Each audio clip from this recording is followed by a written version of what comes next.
Good morning, this is Dawn here for Life Daily with Dawn. We are doing a 7-day series on the passage to a new society, and we're looking at the 7 years of 2020 to 2027, the 7 gates, and the 7 wonders of the soul. So today, let's take a look at 2024. Seems so far away, but it's just 4 years.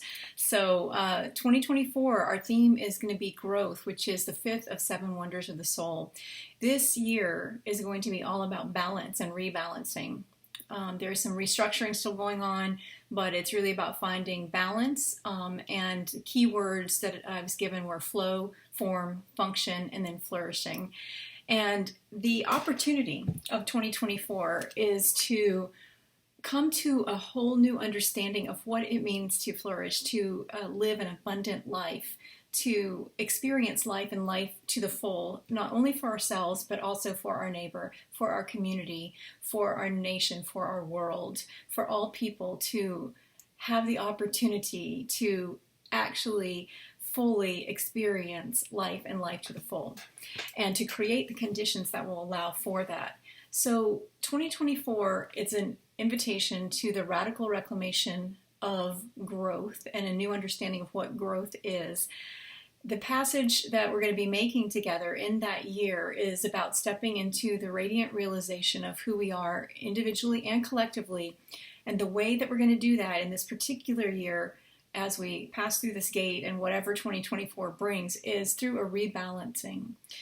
And that rebalancing, again, is occurring throughout all of life. And we're hopefully looking to nature and the patterns of nature to determine how we will go about creating the conditions for growth and a flourishing humanity and the opportunity for all to experience life and life to the full. This is really, and during this year, as I'm seeing it, it will be a return to true abundance and the flourishing of all through the strengthening of sustainable systems. And so we will have, hopefully, as we made those passage through the last 3 years, we will have begun to create new systems and new structures for nourishing all of the sectors of society in all of the various ways that that will provide the conditions for full flourishing. I hope I said that correctly.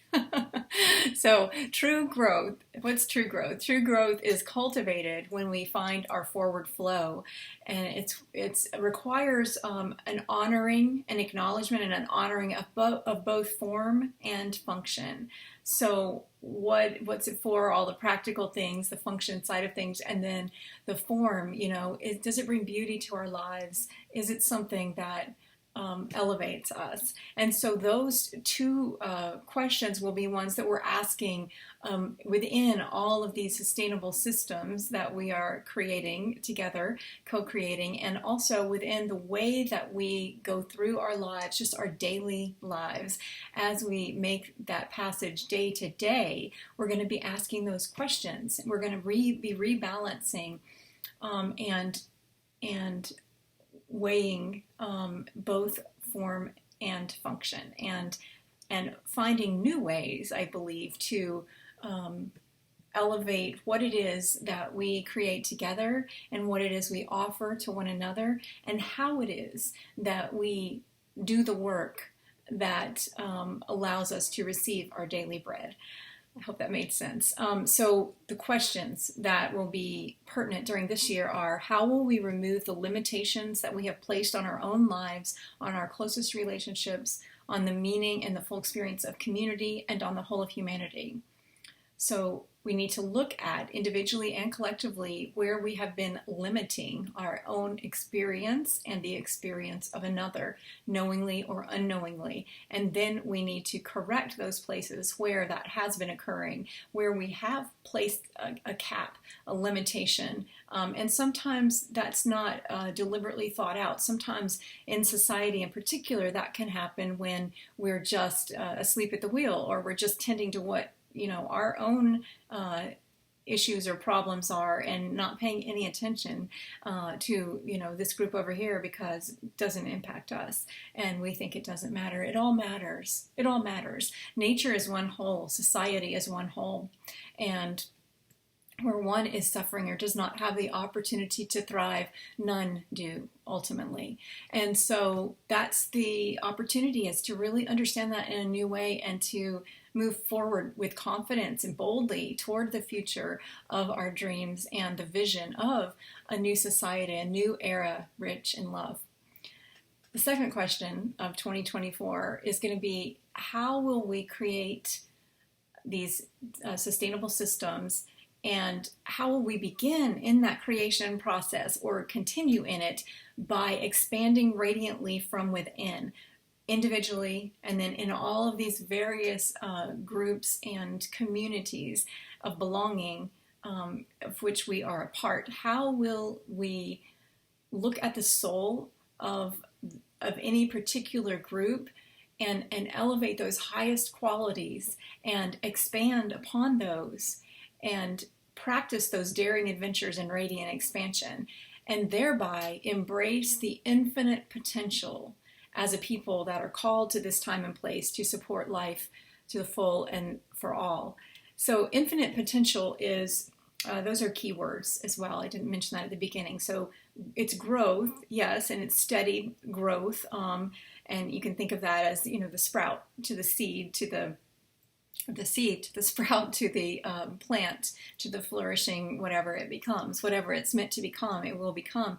And there's a level of trust that is required during this year in particular, because we can't rush this, and yet we have to keep our eyes fixed on the goal of flourishing society, of flourishing humanity, and that infinite potential of the seed that we have planted together. And that will require each one of us, bringing our own gifts to the forefront in a new way, and trusting that not only does our contribution matter, but it is vital, and that it's vital for the vitality of all. And we have somehow missed that link, very often, I think, individually and collectively in our past. And so that's the opportunity of 2024. So will we come to life and live in full expression? If we do so, we will need to step onto the path and walk in the way of wholeness and embrace a whole new way forward that begins with growth, the fifth of the seven wonders of the soul. So shift from stagnation to growth through three movements: from contraction to expansion, from idleness to action, and from disregard to awareness. Find your balance as you walk in the way of wholeness and embrace a whole new way forward that begins with growth, the fifth of the seven wonders of the soul. Just briefly today, I wanted to remind you of one of the parables that is most well known from the teachings of Jesus. It's from Luke chapter 8. It's the parable of the sower. I'm not going to read the entire thing, but I'm going to read the beginning and then the meaning of the parable as Jesus told it. So the story is, a farmer went out to sow his seed. As he was scattering the seed, some fell along the path. It was trampled on, and the birds ate it up. Some fell on the rocky ground, and when it came up, the plants withered because they had no moisture. Other seed fell among the thorns, which grew up with it and choked the plants. Still other seed fell on good soil. It came up and yielded a crop 100 times more than was sown. So see that infinite potential, that multiplication that's going on there, that abundance, that surprising abundance. So as Jesus was telling this parable, walking with his disciples and a few followers, he was saying that sometimes he talked in parables because it was only for those who had eyes to see and ears to hear. And then he, the disciples, as usual, are trying to figure out what it is he's saying because it sounds like riddles, and there must be a deeper meaning here because it seems pretty obvious. And then Jesus shares the deeper meaning, and he says, this is the meaning of the parable. The seed is the word of God. Those along the path are ones who hear, and then the devil comes and takes the words from their hearts, so they may not believe and be saved.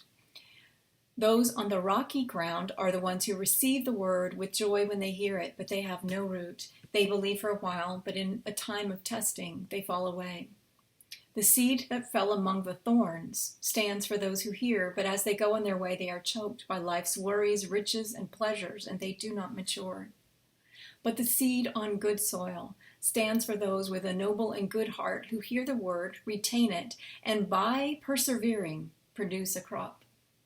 Perseverance is going to be required in this year of growth. There is great promise and potential in this year as I am shown it. I don't have a good sense yet of what specifically will be what's happening in the world. But what I do know is it's a time of coming together, and it's going to require that honesty and a connection, a reconnection to our hearts and the light and the life and the love that each of us is individually, and a belief that that is the soul of humanity. That is the core truth, and that we have missed so often. And by persevering together and holding fast to that truth, we will produce a crop, and it will be lead potentially to a surprising abundance and a flourishing of humanity that we have never seen. So, core questions as I leave you today is, as we begin to move toward this, and again, these, yes, I'm talking about 7 years and a new society, and that feels really big, but it always applies at the individual level. And there is something that we can do today to prepare our hearts for all of these shifts in society. And in fact, it's incumbent upon us to do so, because without that, the shifts that we are making together will be much more difficult. And so individual responsibility is key here. So questions to consider. What seed of love and truth have we allowed to be stolen from us individually and collectively? So think about that for a second. You know, in the story, the devil comes along and convinces them or takes it or puts something in their path, okay? But it's not required that you believe in a personal devil or anything here. For that matter, Jesus. What's in the invitation here is to consider what seed of wisdom, of love, of truth, of goodness, of purity, innocence. What seed have you allowed to be stolen from you by whatever life circumstance? Or a difficult person, difficult challenge, difficult situation, lies that were propped up as truth. What seed of love and truth have you allowed to be taken? This is worth really reflecting on. I know that even this morning when I was reading this, it was a new reminder of the times when I have done that, and I've been often shocked to see where I have allowed someone else's interpretation or version of truth, reality, to lead me off a path that I knew to be true for myself. So what seed of love and truth have you allowed to be stolen? Where have you or we failed to plant the seeds of love and truth where they can take root and grow? So that second category, we're just, tossed it on the rocky ground. So where have we not been wise with the gifts that we are given that are entrusted to us, and therefore they don't flourish? And again, individually and collectively on every scale, where have we, essentially been wasteful or not cared for the seed of that love and truth, not nurtured it, not nourished it, not watered it, not given it a place where it can grow. Maybe we were too afraid to do that because it was too different and or too dangerous. We thought it maybe to be dangerous or risky in some way. But to allow what is truth, what is purity, what is innocence, what is love, to allow that to flourish is nothing but an affirmation of life and an alignment with what is most true, and that can only support our being and becoming individually and collectively. So that category was, what have we failed, or where have we failed to plant the seed and nurture or nourish it?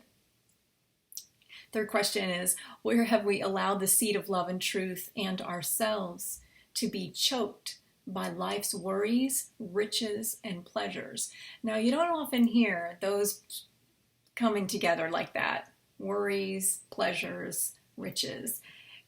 Maybe riches and pleasures, but, worries, we tend to, not see that as in the same category as riches and pleasures. I find it very interesting that this is the way that Jesus put it here. Where have you allowed the seed of love and truth or yourself to be choked by life's worries, riches, and pleasures? In other words, where have you put your attention more on the worries that are right in front of you? And we're certainly in a time right now where most all of us are facing worries, challenges, real, sometimes, dire situations. But where have we allowed that to pull us off track and then choke the seed of life and love and light and truth?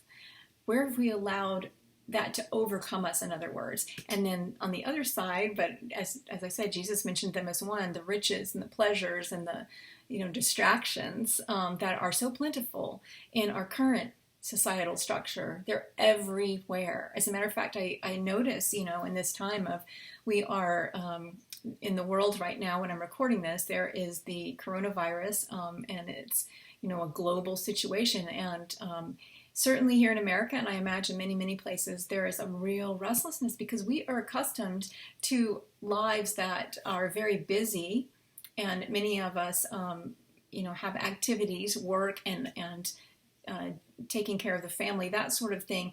But it has come, it's been really apparent to me in my own situation and observing what's going on around me, that there's an awful lot of distraction that we have become accustomed to because they are pleasures to us, and they are things we have indulged in. And not to say that they're all bad. It's not a judgment of good or bad. It's just simply that it's something worth noting. The vast amount of our energy and time and resources we have given to such things, and thereby not tended to, is that the word? Not cared for the seeds of love and truth that, again, were entrusted to us. And all of it, I find it interesting too that it was described by Jesus as a choking, because the fifth wonder of the soul is growth, and that is aligned, if you think of the traditional chakra system, that's aligned with the throat and your power to speak truth. And so it's interesting to me because I think there is a corollary there, because if we are so engaged either in the worry side of things or out just satisfying our need, perceived need for pleasure, to be or riches, or to be replenished in some way that we think is best, and yet we are ignoring the seed of love and truth and wisdom that has been entrusted to us. What does that say? And where are we the ones choking ourselves and cutting our own selves off from the abundant life, life and life to the full? Where are we our own worst enemy, in other words?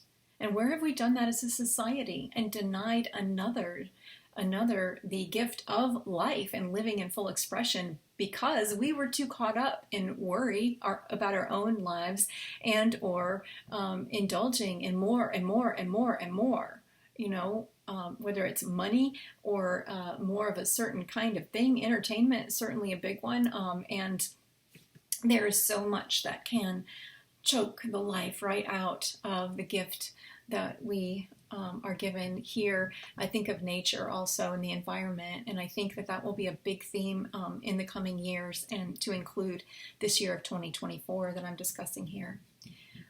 Last question is, where will we return to our good and noble hearts and persevere to produce a crop? It's not just a matter of, oh, there's the seed of love and truth, snap your fingers and there it is. It requires work, diligence, perseverance, structure, systematic care, and I believe also a belief in the vision of what will be. And the seeing the flourishing humanity part is really important here, because we've come to a place in our current journey together here in 2020. I'm recording this at the end of March, and there's not a lot of hope in many of us. We talked about that was the second wonder of the soul. There's not a lot of hope that anything's ever going to change, because it just feels really kind of locked down, interesting, and also just not, we don't live in the same world, certainly here in the United States of America where I am, and in most of the West, I think this is true, and we don't, the conditions have changed, and so therefore we have lost hope, many of us. And yet in the heart of those who are good and noble, there is still a diligence and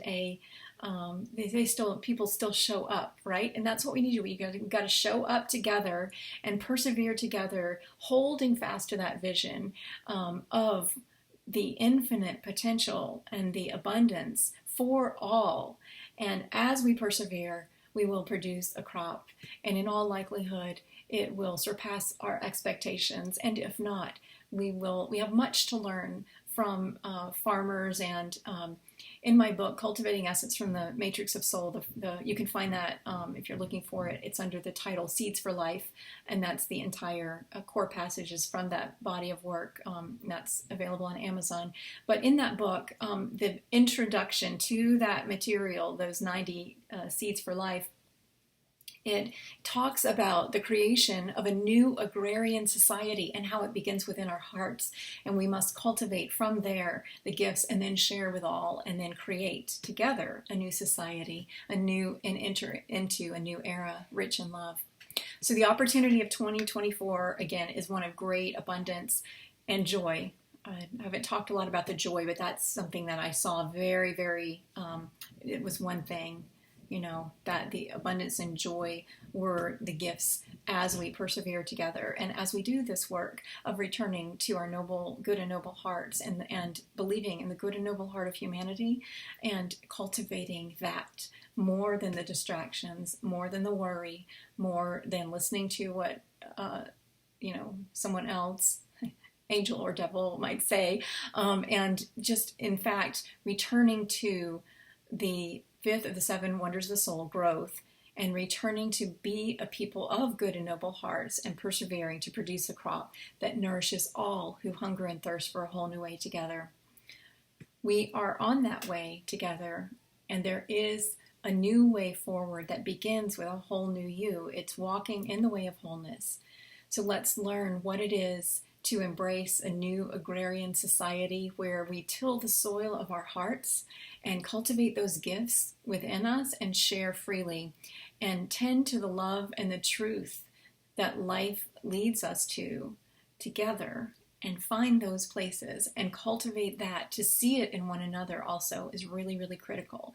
To see that first, not some external label or identity, and not just the flaws of a person or a group of people, but rather to begin with the good, and with the nobility, and with the faith and the hope and the love and the healing and the growth and the passion and the beauty that are at the core of every living thing.